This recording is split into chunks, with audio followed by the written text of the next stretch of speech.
Voilà, bonsoir à tous.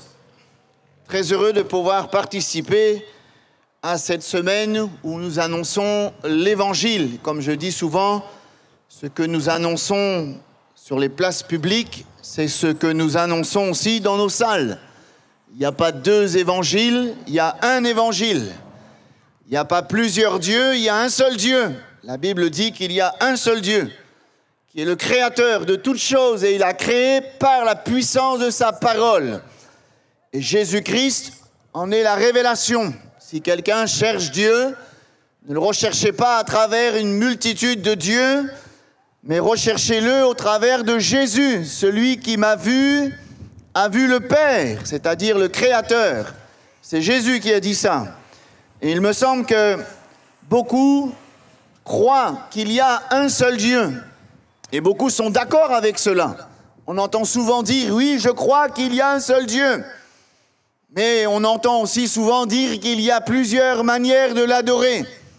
Et chacun, selon sa coutume, sa tradition, ses origines, ou son lieu d'habitation, ou ses origines, eh bien, dirait, mais moi, j'adore Dieu de telle manière, de telle manière.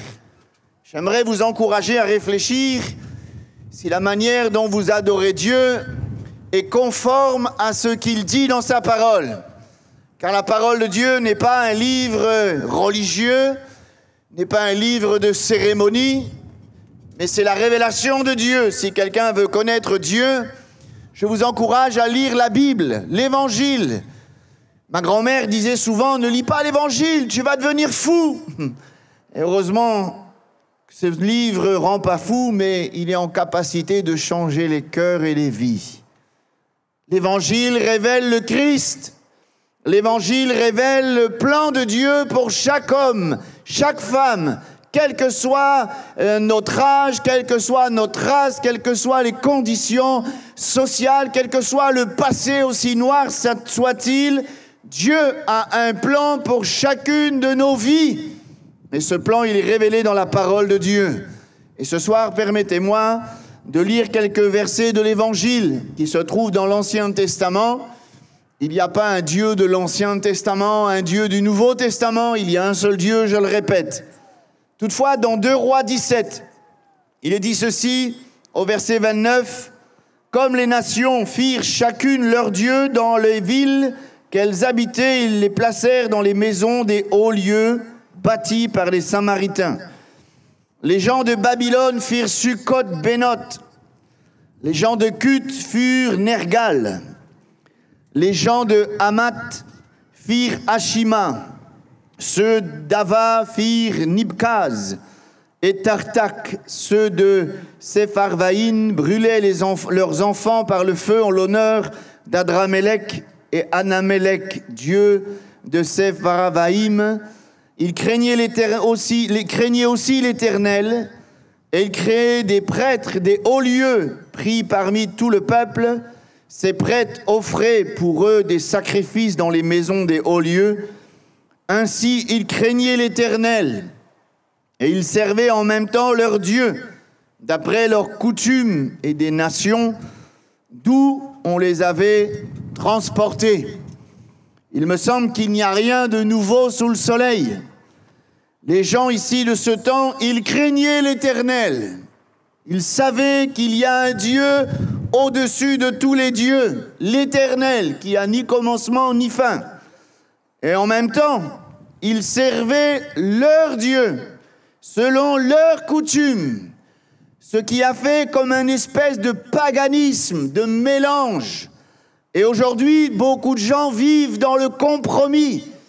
Ils croient en Dieu, mais ils mélangent toutes ces choses avec des coutumes, des traditions. Un jour même, Jésus a dit, vous mélangez, vous annulez les commandements de Dieu au profit des coutumes et des traditions. Ce soir, et durant toute cette semaine, nous ne sommes pas là pour annoncer des coutumes, des traditions.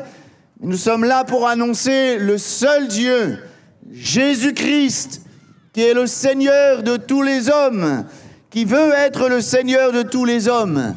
Il est le commencement et la fin. Il est l'alpha et l'oméga. Il est aussi l'agneau de Dieu qui ôte le péché du monde.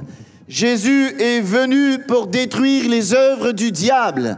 Jésus est venu chercher, sauver ceux qui étaient sauvés. Et nous n'avons aucun autre nom par lequel nous devions être sauvés. Ce nom, c'est le nom de Jésus. Et on voit dans ce texte qu'il y a comme un mélange. Il mélange le Dieu de l'Évangile avec les dieux des coutumes. Et je vois dans ce texte, il y a toutes sortes de villes qui avaient chacun leur Dieu. Ici, il est dit que les gens de Babylone firent Sukkot-Bénoth. Et vous savez peut-être que les noms dans la Bible ont une signification. Chaque nom dans la Bible n'est pas donné au hasard, il y a une signification. Et ce Sukkot-Bénoth veut dire tente des filles. Et en recherchant un peu, j'ai vu que c'était une genre de prostitution en l'honneur de Sukkot-Bénoth.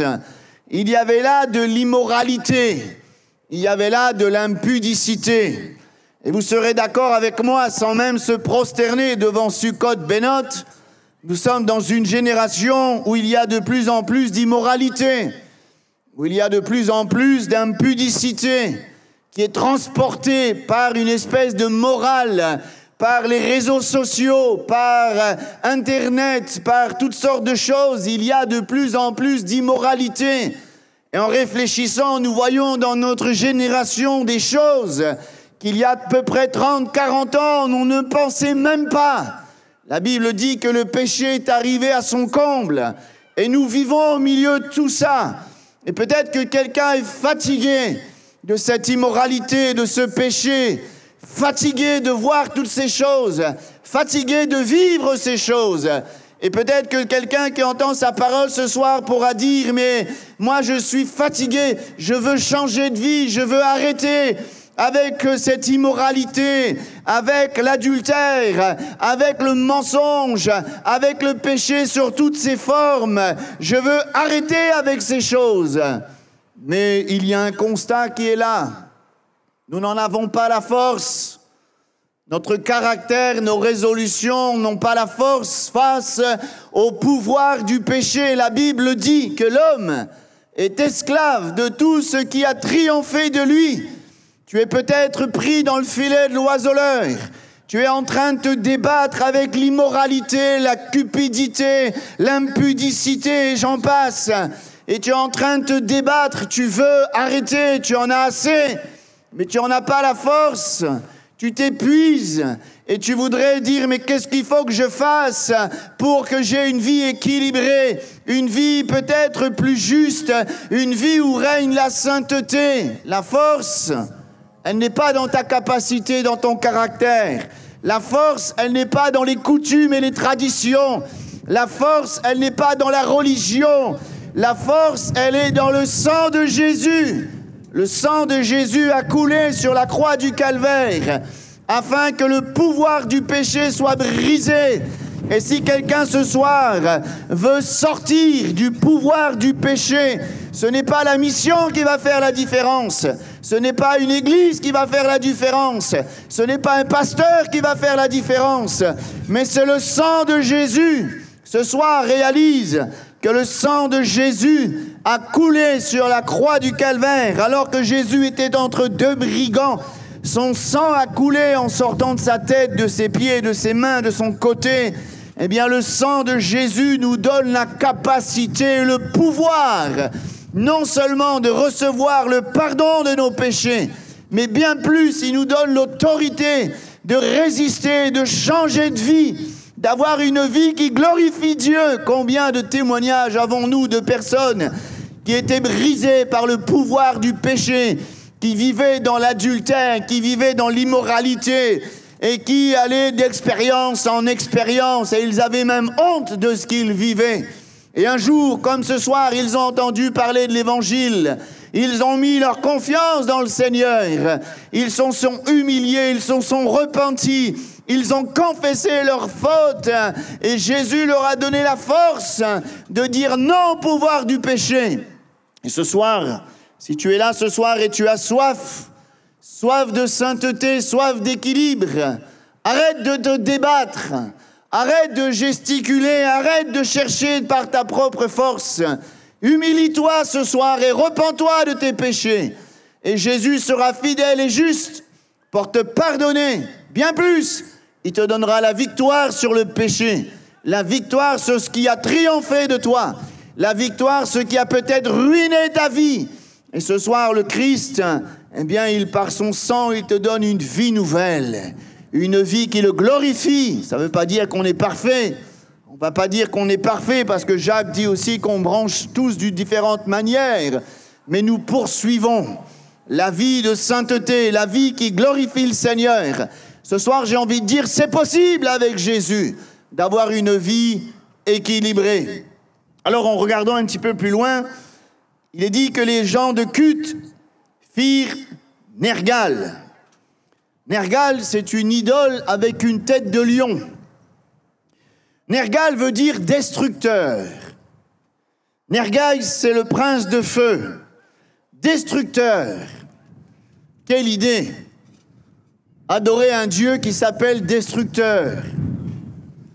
Et je me dis que sans même être en train de se prosterner devant celui qu'on appelle destructeur, on voit dans notre génération, on voit autour de nous combien de vies brisées, détruites, combien de foyers brisés, combien de jeunes brisés par la drogue, par l'alcool, par la délinquance, combien de rêves brisés, combien de foyers explosés, parce que le destructeur est à l'œuvre. Et peut-être que ce soir, tu es assis, et tu te dis, mais moi, ma vie, elle est brisée. Je ne peux plus rien faire. C'est un vrai désastre. C'est impossible de la recoller, c'est impossible de recommencer. Les stigmates sont trop profonds. J'aimerais raconter une anecdote. En Angleterre, dans un musée, il y a un vase d'une grande valeur qui a été offert à la reine d'Angleterre, qui sort de Chine. Et un jour, dans ce musée, un déséquilibré mental a mis un coup de main et a cassé le vase. Ça a été une grande tristesse dans le musée. Et le directeur de ce musée a recollé, a ramené tous les morceaux. Il a dit, on ne peut pas le jeter, il a trop grande valeur. Et pendant plusieurs années, il a collé tous les morceaux un par un. Ça a repris plusieurs années. Mais animé de l'amour de ce vase, animé de patience, animé de compassion, il a reconstruit ce vase. Et aujourd'hui, si vous allez à British Museum, vous retrouvez ce vase sous une cloche en verre. Il a été reconstruit. Peut-être que devant le constat de ta vie, tu es là, peut-être comme le vase, il n'y a plus rien à faire, je suis bon à mettre à la poubelle. Mais Dieu, animé de l'amour, de la compassion devant le désastre qu'est ta vie, il veut recoller les morceaux. Il est le réparateur de la brèche. Il est capable de restaurer une vie brisée. L'apôtre Paul dira que celui qui est en Christ, il est une nouvelle créature. Les choses anciennes sont passées, voici, toutes choses sont devenues nouvelles. Mon ami, c'est pas terminé. Mon ami, ne jette pas l'éponge. Ne dis pas, je suis irrécupérable. Les situations, les vies les plus brisées, Dieu est capable de les restaurer et de faire de toi un objet pour sa gloire, un homme, une femme pour sa gloire. Il peut recoller les morceaux, il peut effacer tous les stigmates.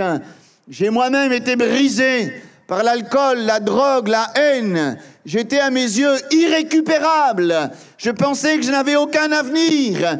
Mon leitmotiv, c'était nos futurs.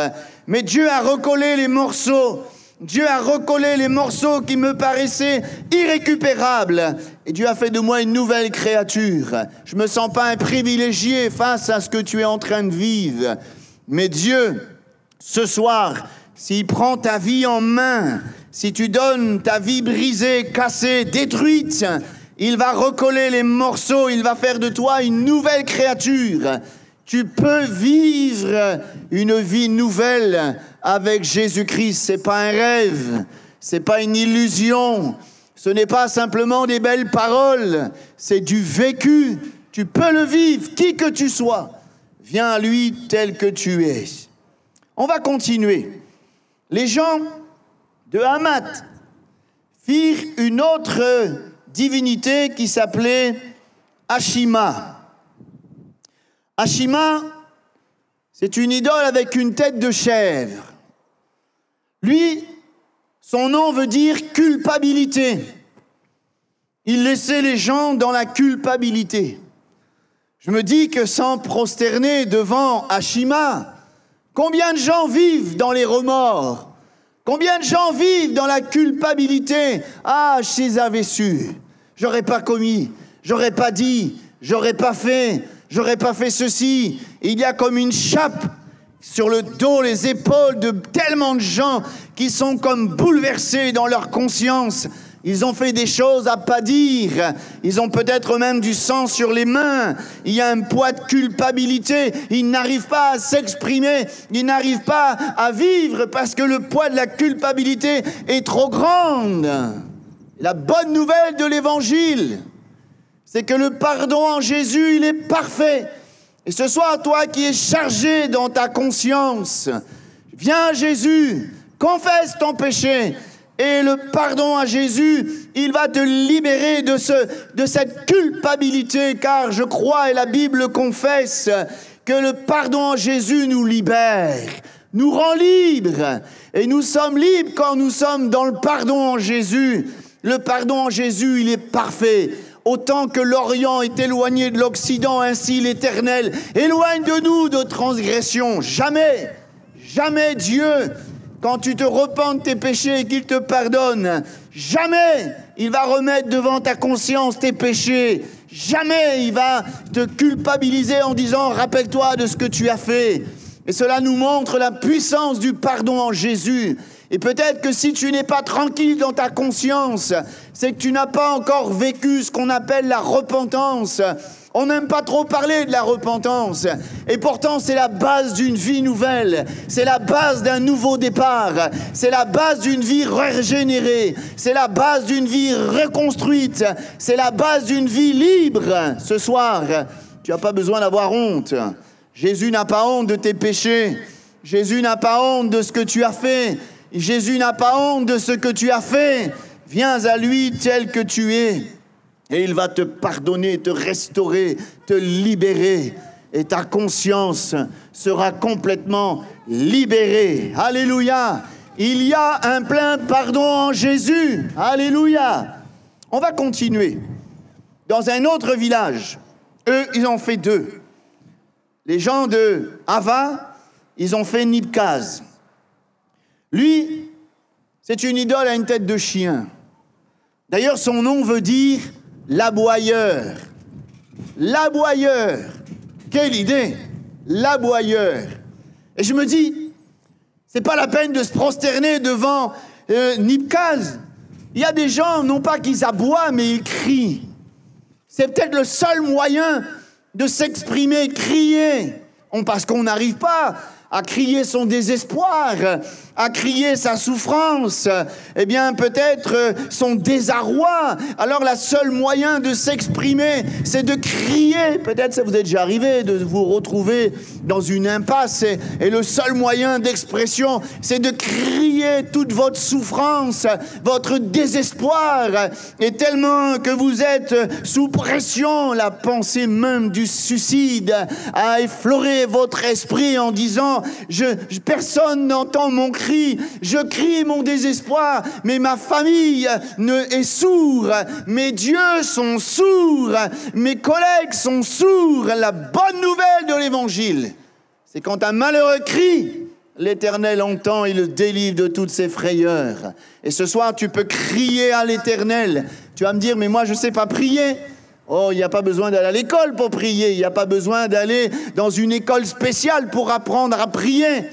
La prière, c'est le cri du cœur. Tu peux te tourner vers Dieu et parler à Dieu et dire tout ton désarroi, toute ta souffrance. Jésus a une oreille attentive au cri du malheureux. Jésus est plein de compassion devant celui qui est malheureux. Jésus est plein d'amour et de miséricorde devant celui qui crie, qui souffre et qui crie. Et je crois que ce soir, quelle que soit l'expression de ta souffrance, le Seigneur, il entend le cri du malheureux. Et je vois une chose dans la Bible. C'est qu'à chaque fois que Jésus, il entend, il vient. Même dans l'Ancien Testament, j'ai entendu les souffrances de mon peuple. J'ai entendu ses cris, j'ai vu ses souffrances, alors je suis venu.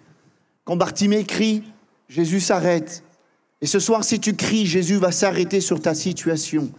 Il va changer le mal en bien. Il va apaiser ton cœur qui souffre. Il va te mettre au large. Alors, je vois que dans cette ville, il y en avait une autre divinité qui s'appelait Tartaque. Tartaque, il a une tête d'âne. Tartaque, c'est le prince des ténèbres. C'est celui qu'on dit le mauvais augure, mauvais avenir, prince des ténèbres. Et je me dis, c'est pas la peine de se prosterner devant Tartaque pour voir les ténèbres. Quand on parle de ténèbres, c'est un manque de discernement. Quand on parle de ténèbres, c'est quand on ne connaît plus le chemin, on ne connaît plus la sortie, on ne connaît plus ce qu'on doit faire. On est comme obscurci dans notre entendement, mais comprend plus rien. Je comprends plus ce qui se passe. Je suis dépassé. Je suis fatigué. Quand on marche dans les ténèbres, on n'a pas d'assurance. Quand on marche dans les ténèbres, on n'a pas d'orientation. On n'a pas la bonne direction. Et la bonne nouvelle de l'Évangile, c'est que Jésus, c'est la lumière du monde. Et il est venu éclairer tout homme. Toi aussi, qui es peut-être dans les ténèbres, Jésus a dit, celui qui me suit ne marchera plus dans les ténèbres, mais il aura en lui la lumière de la vie. Qu'est-ce que cette lumière? C'est pas la lumière électrique, c'est pas la lumière du soleil, c'est la lumière de l'entendement. Et lorsque Jésus vient dans un cœur, il renouvelle notre intelligence. Et Dieu nous donne du discernement pour discerner ce qui est bien, ce qui est mal, discerner la volonté de Dieu, discerner ce que Dieu veut. Et lorsque nous marchons dans la lumière, dans le discernement, nous avons de l'assurance face à la tentation, face aux pièges, face à toutes sortes d'étapes de la vie. Nous avons du discernement. Peut-être tu te dis, mais moi j'ai pas de chance. À chaque fois que j'entreprends quelque chose, ça marche pas. J'ai l'impression que l'échec est collé à ma peau.